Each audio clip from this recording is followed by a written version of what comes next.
Welcome to today's Explainer. We're setting up the ultimate battle right now. In one corner, we've got generations of deeply ingrained family tradition, and in the other corner, the hard, cold facts of modern dermatological science. Yep, we're talking about overnight hair oiling. Is it this magical secret to perfect hair, or, just an outdated habit that might actually be doing more harm than good? Let's dive right in and find out. Okay, I want you to think back for just a second. Have you ever spent a lazy weekend afternoon sitting on the floor while a parent or grandparent gave you a warm, super relaxing oil massage? I mean, it's a deeply relatable memory for so many of us, right? And chances are, along with that massage, you were handed a very specific set of instructions.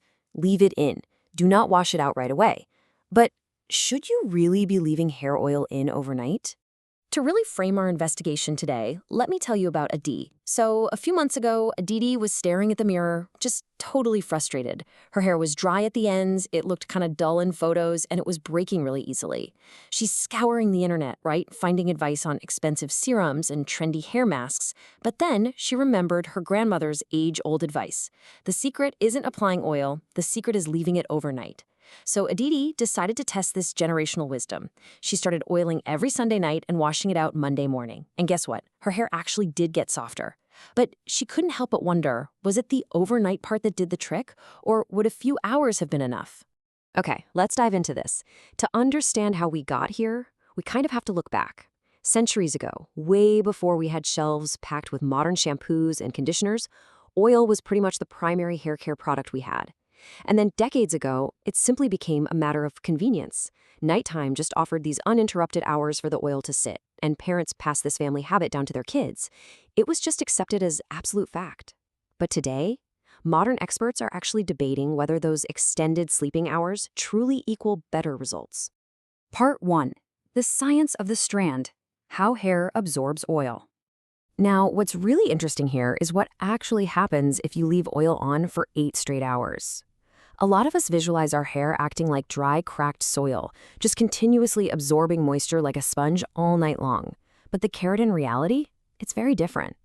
Hair is mostly made of keratin, which means it has a strict, hard limit on what it can actually absorb. Once that limit is reached, that's it.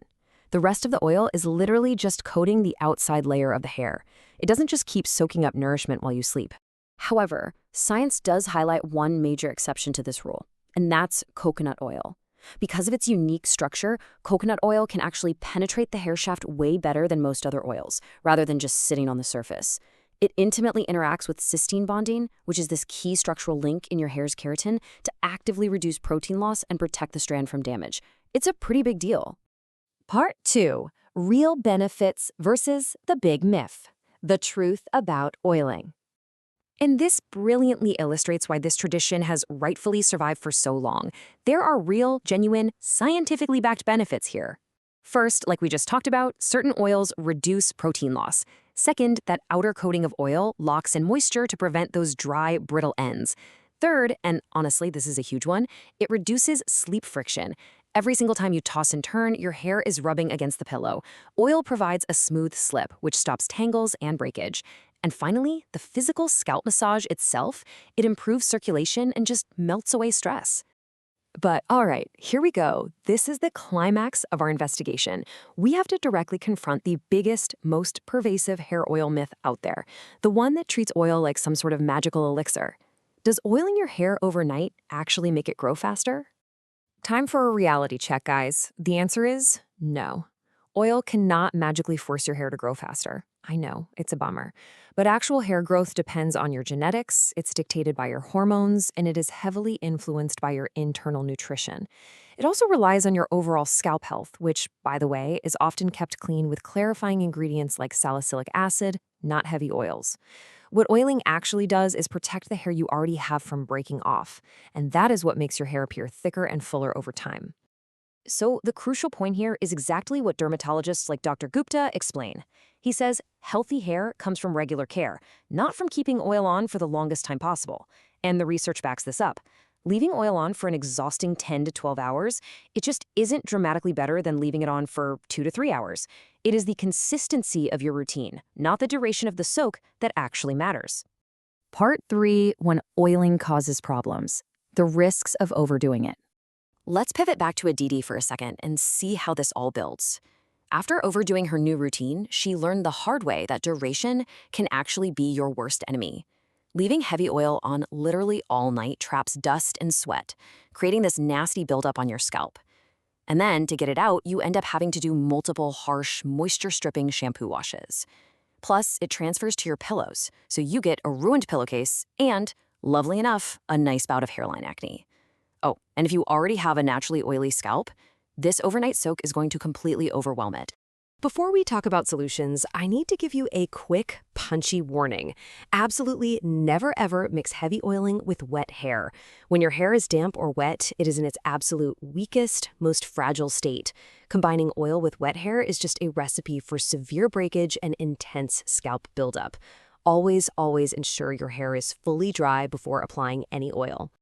Part 4. A routine for your hair, tailoring it to your needs. So, now that we know what not to do, how do you find your exact customized routine? Well, let's break it down. If you have dry or damaged hair, or if you frequently use heat styling tools, or maybe you just struggle with frizzy ends, then traditional overnight soaks can actually be incredibly beneficial for locking in that much-needed moisture. But if you have a naturally oily scalp, if you experience frequent scalp irritation, or if you struggle with heavy product buildup, you should absolutely ditch the overnight soak, for sure. Stick to short 2 to 3 hour sessions before washing instead.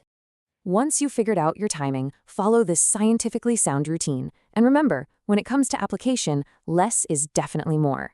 Step 1. Apply a moderate amount to the scalp and gently distribute it through the lengths. Seriously, don't soak it. Step 2. Massage softly with your fingertips, not your nails, your fingertips, to improve absorption and boost that super relaxing circulation. Step 3. Wash thoroughly with a mild shampoo to clean the scalp without stripping it bare. And please, keep this crucial takeaway in mind. Do not let oil replace your entire hair care routine. It's a fantastic tool, yes, but your hair still desperately needs proper cleansing and targeted nourishment. You really want to pair your oiling habits with the right products. Maybe a strengthening plant-based keratin hair oil, or a balanced system like the timb hair combo, just to make sure you're maintaining truly healthy, clean hair over time. Ultimately, Aditi realized something pretty great. She didn't actually have to choose between tradition and science. Both have massive value when you use them correctly. The tradition got the benefits of moisture and protection totally right, while the science helped to refine the timing so she could save her scalp. So I'm going to leave you with this final thought. Are your personal hair care habits based on what your hair actually needs today, or are you just doing what you've always been told? Let that marinate, take a second to rethink your routine, and I will see you in the next explainer.